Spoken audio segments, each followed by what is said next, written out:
Hi, I'm Azuz for CNN 10. Welcome to the show. With the 2018 Winter Olympics just over 3 weeks away in Pyeongchang, South Korea, more cooperation has been announced between that country and its rival, North Korea. But some experts and international leaders are skeptical about the progress being made between the two countries. We've reported on the high-level talks between North and South Korea that suddenly resumed earlier this month. We've reported on the North Korean delegation of athletes, musicians, and media that are headed to the South. And South Korea just announced that its athletes and those from North Korea will march together at the Winter Olympics opening ceremony, and that they'll do that under one unified flag. This has happened before at a number of sports events, including the 2006 Winter Olympics. North and South Korea are also planning activities together, cultural events, and a unified women's ice hockey team to compete at this year's games. But while some observers say this is the most significant improvement in Korean relations in years, North Korea has said it's not going to end its nuclear and missile programs, which the international community considers illegal. A Japanese government official says he believes North Korea is using the talks to buy time so that it can continue its weapons programs. What leaders from around the world are waiting to find out is whether the progress that North and South Korea make before the Olympics continues after the Games, or if tensions on the Korean Peninsula will worsen once again. 10-second trivia. Which of these countries borders both the Persian Gulf and the Gulf of Oman? United Arab Emirates, Yemen, Bahrain, or Saudi Arabia? Of these countries, only the United Arab Emirates borders both bodies of water, though the country itself is mostly desert.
Tailgating yesterday's report on the economic impact that driverless cars could have, we're now focusing on their safety.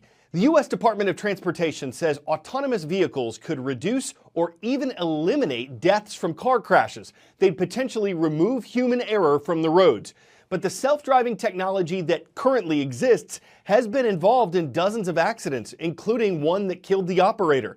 And experts say that because self-driving cars are essentially computers, they're prone to the same problems computers have.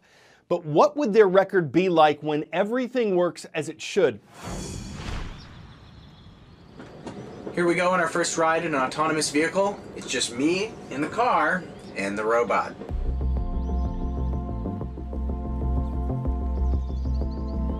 Everything we do from here on out is going to be the autonomous vehicle taking full control. Whoa. While we were driving across this campus just now, a child ran in front of the car. And as promised, the autonomous vehicle did its job. It stopped. 1.25 million.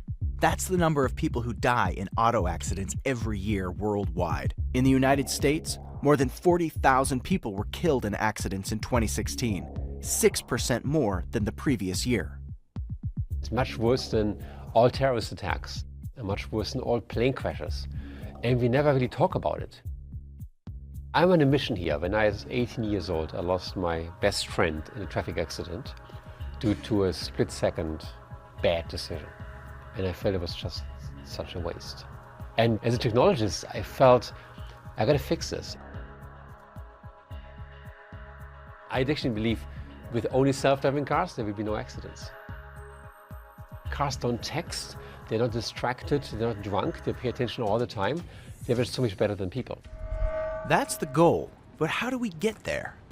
For answers, I went to Waymo, the self-driving arm of Google's parent company in Silicon Valley, where engineers are building technology that has clocked more than 4 million miles of autonomous driving. Jamie Wado is the lead systems engineer who came to Waymo after putting a rover on Mars for NASA. She also co-wrote Waymo's playbook on autonomous driving safety.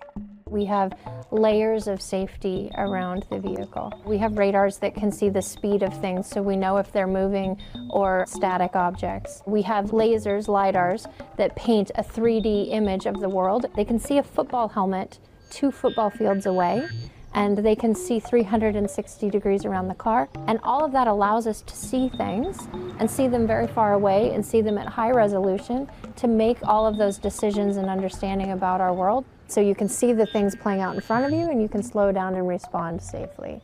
Before I left, I had to ask, what's more difficult, getting driverless cars here on Earth or putting a rover on Mars? It's self-driving cars by far. So when are we going to know that these cars are safe enough to drive?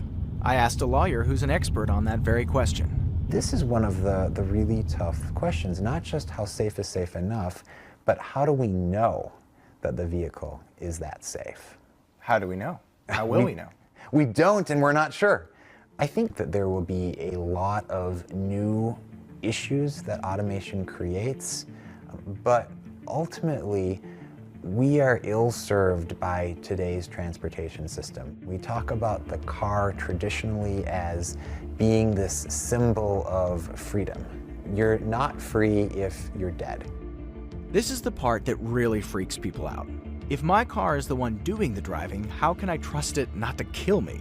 Or someone I love? In a bad situation, will the car choose one person over the other?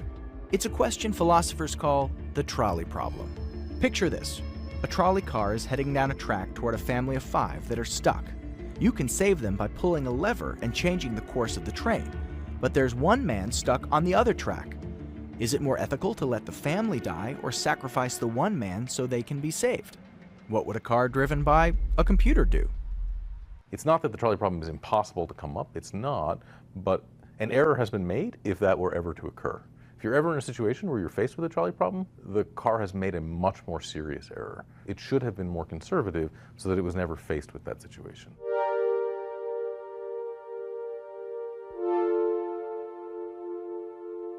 In other words, we may be thinking about this all wrong. If you think about a computer playing chess, it's moving many, many moves ahead, more moves than you possibly could, and analyzing. The computer is able to process this environment and anticipate much better than you could, and operate with much better accuracy than you can.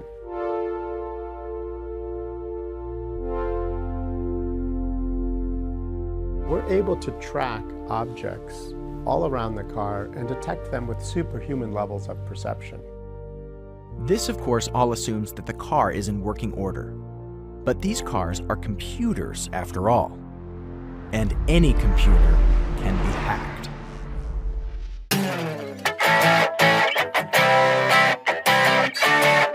Be kind of interesting to see how or if a self-driving car would react to this. You're driving along, nice night, everything's fine, until this incredibly bright flash blazes up in the distance and the ground underneath your car shakes. Now that's unpredictable. It was actually a meteor, according to NASA. A rock that entered Earth's atmosphere over Michigan, flared into a blazing fireball, and caused a small 2.0 magnitude earthquake. To those who saw it, it might have seemed like something meteor. It blew up on social media along its meteoric rise to fame, and while some were rocked by the sight and the quake, others wish they'd gotten more of a better view. But meteor or not, there it was. I'm Cral Azuz, and that's all the space we have on CNN 10.